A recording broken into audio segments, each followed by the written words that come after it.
Hello friends, hi అండి. అందరు ఎలా ఉన్నారు? బాగున్నారా? నేను కూడా చాలా చాలా బాగున్నానండి.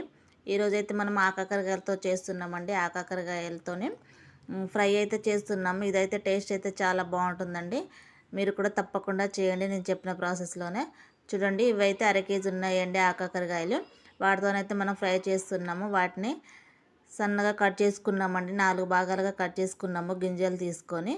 కావాలంటే గింజలు ఉంచుకొని కూడా చేసుకోవచ్చండి తినే వాళ్ళైతే. మేమైతే తినమనేసి గింజలు తీసేసి ఇలా కట్ చేసుకొని సాల్ట్ వాటర్లో వేసేసి చాలా 2 సార్లు 3 సార్లు కడిగామండి తెల్లగా వచ్చే వరకు.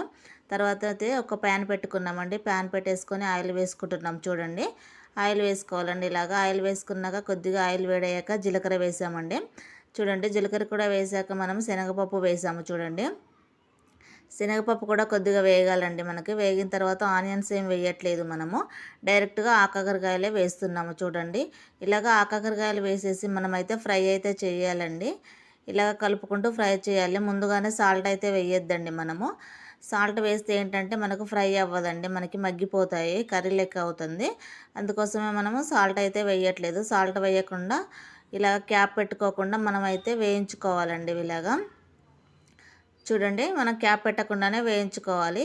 ఆకాకరకాయలు తింటే చాలా మంచిదండి మన హెల్త్కి కూడా. ఇది ఓన్లీ వర్షాకాలంలోనే వస్తాయి మనకు. వచ్చినప్పుడు మాత్రం కంపల్సరీగా చేసుకోండి. ఎవరైనా కూడా తింటే చాలా మంచిదండి హెల్త్కి మనకి. చూడండి, కొద్దిగా ఆకాకరకాయలు వేగిన తర్వాత మనము కట్ చేసి పెట్టుకున్న ఆనియన్స్ వేసాము. చూడండి, ఆనియన్స్ కూడా వేసేసి ఒకసారి అయితే కలుపుకోవాలండి. మనము ఆనియన్స్ వేసాక కూడా సాల్ట్ అయితే వేయకూడదు. మనము ఆనియన్ కూడా వేగిన తర్వాతనే సాల్ట్ అయితే వేసుకోవాలి. మనము ఆనియన్స్ వేసాక సాల్ట్ వేసినా కూడా మగ్గిపోతాయండి. దీంట్లోకి చిన్న మసాలా చేసుకుందామండి. మసాలా చేసుకుంటే వేపుడు చాలా బాగా వస్తుంది.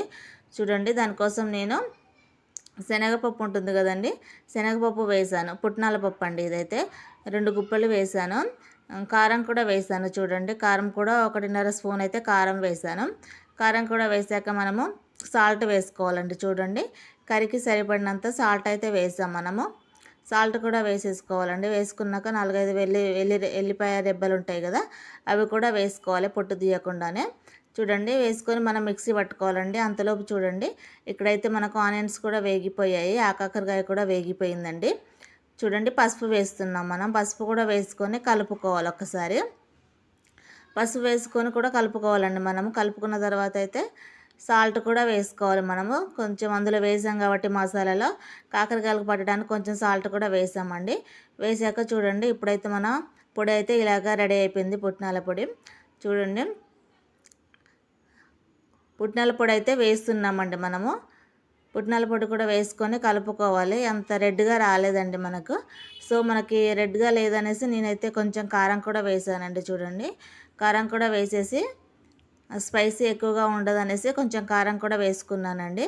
కారం కూడా వేసుకొని కలుపుకోవాలి. మనం కలుపుకున్నాక కొంచెం చింతపండు రసం అయితే టేస్ట్ అయితే చాలా బాగుంటుందండి. చూడండి, కారం పుట్నాల పొడి వేసిన తర్వాత మనమైతే ఇలాగా ఫ్రై అయితే ఇలాగ ఉంది మనకు. చూడండి, డ్రైగా చూడండి చాలా బాగా వచ్చింది కదా. మనము దీన్ని పప్పులో నంచుకోవడానికి అయితే చాలా బాగుంటుందండి. మనము పక్కన ఏమన్నా మనం రసం అన్నా పప్పుచారన్న పెట్టుకుంటే చాలా బాగుంటుందండి టేస్ట్. చూడండి, నేను కొంచెం అంత చింతపండు రసం అయితే వేసానండి. ఇందులో వేసేసి కూడా ఒక్కసారి అయితే కలుపుకున్నాము. చింతపండు రసం అయితే ఏంటంటే మనకు పప్పు లేకున్నా కూడా డైరెక్ట్గా కూడా మనం తినేయొచ్చండి.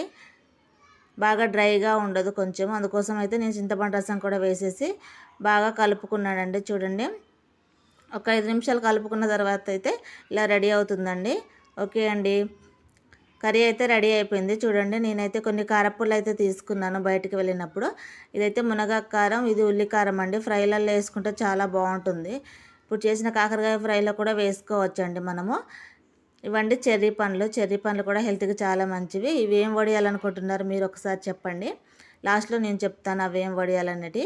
ఈ ఉల్లికారం అనేది మనకు ఫ్రైలలో వేసుకుంటే చాలా చాలా బాగుంటుందండి. బంగాళదుంప ఫ్రై, దొండకాయ ఫ్రై, కాకరకాయ ఫ్రైలో అన్నిట్లో కూడా బాగుంటుంది. మునగాకు కారం కూడా చాలా హెల్త్కి మంచిది అనేసి తీసుకున్నామండి మేము. చూడండి, ఇవైతే తీసుకున్నాం బయటకు వెళ్ళినప్పుడు. అయితే ఇలా ఉందండి ఉల్లికారం అయితే మనకి. ఫ్రైలలో వేసుకుంటే చాలా బాగుంటుంది. మన రైస్లో కూడా వేడివేడి అన్నంలో కూడా వేసుకొని కొంచెం ఆయిల్ అన్న నెయ్యి అన్న వేసుకొని తిన్నా కూడా చాలా బాగుంటుందండి. చెర్రీ పళ్ళు కూడా హెల్త్కి మంచివండి. చూడండి, ఇవైతే 4 రకాలైతే తీసుకున్నా. వడియాలైతే గుమ్మడి వడియాలండి.